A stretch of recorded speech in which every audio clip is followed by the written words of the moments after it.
পরিবেশ প্রতিমন্ত্রীর স্বাক্ষর ও সিলজাল সহ তদবির বাণিজ্যের অভিযোগে সংঘবদ্ধ প্রতারক চক্রের মূল হোতা টুকু শেখকে আটক করেছে পুলিশ।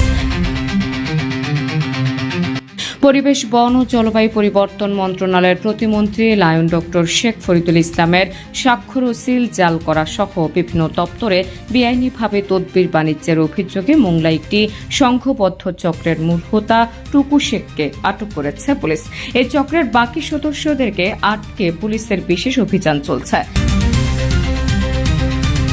মোংলা থানা ভারপ্রাপ্ত কর্মকর্তা মোহাম্মদ আতিকুর রহমান জানান, বাগেরহাটে ৩ আসনের সংসদ সদস্য এবং পরিবেশ, বন ও জলবায়ু পরিবর্তন বিষয়ক মন্ত্রণালয়ের প্রতিমন্ত্রী লায়ন ডক্টর শেখ ফরিদুল ইসলামের নাম ব্যবহার করে একটি প্রতারক চক্র অবৈধ তদবির বাণিজ্য করে আসছিল।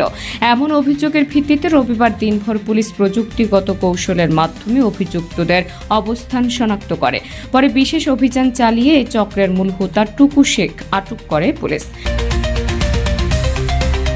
আটক প্রতারক টুকু উপজেলার জেলা ইউনিয়নের হলদি বুনিয়া গ্রামের মৃত নুরুল ইসলাম শেখের ছেলে। টুকু রাজনৈতিক খোলস পাল্টে আওয়ামী লীগ থেকে জামায়াত, এরপর এনসিপির দলীয় পরিচয় বহন করে আসছিল।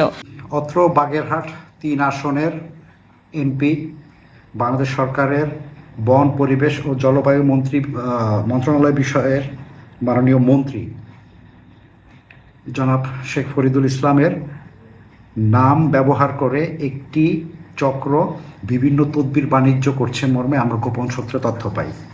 তথ্যের ভিত্তিতে আমরা বেশ কিছু সাক্ষ্য প্রমাণ সংগ্রহ করে আসামিদের শনাক্ত করি এবং শনাক্ত শেষে আজকে বিশেষ অভিযান পরিচালনা করে ঘটনার সাথে জড়িত মূল আসামি টুকু শেখকে আমরা গ্রেফতার করি। তার বিরুদ্ধে নিয়মিত মামলা রুজু করা হয়েছে। তার সাথে আরও 2 জন আসামি আছে। তদন্তের স্বার্থে এই মুহূর্তে আমরা নামগুলো বলছি না। আসামিদেরকে বিজ্ঞ আদালতের মাধ্যমে রিমান্ডে এনে আরও তথ্য সংগ্রহ করা হবে। আসামিদের কাছ থেকে মাননীয় মন্ত্রীর নাম সম্বলিত একটি সিল পেয়েছি এবং তারা যে বিভিন্ন অফিসে করেছেন, তদবির করেছেন, সেই সংক্রান্ত কিছু আমরা ছবি পেয়েছি যে তার এই সিল ব্যবহার করে স্বাক্ষর দিয়ে, জাল স্বাক্ষর দিয়ে যে বিভিন্ন অফিসে তারা যে তদবির বাণিজ্য করেছে সেই সংক্রান্ত কিছু ছবি আমরা পেয়েছি।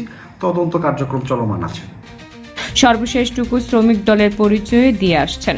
টুকুর কাছ থেকে প্রতিমন্ত্রীর নাম, পদবি সম্মিলিত সিল ও স্ট্যাম্পের জব্দ করা হয়। আটককৃতদের বিরুদ্ধে রবিবার দিবাগত রাতে জাল, জালিয়াতি ও প্রতারণা মামলা দায়ের করা হয়েছে। মামলার অপর আসামিদের আটকে বিভিন্ন জায়গায় পুলিশের বিশেষ অভিযান চলমান রয়েছে বলে জানায় পুলিশ।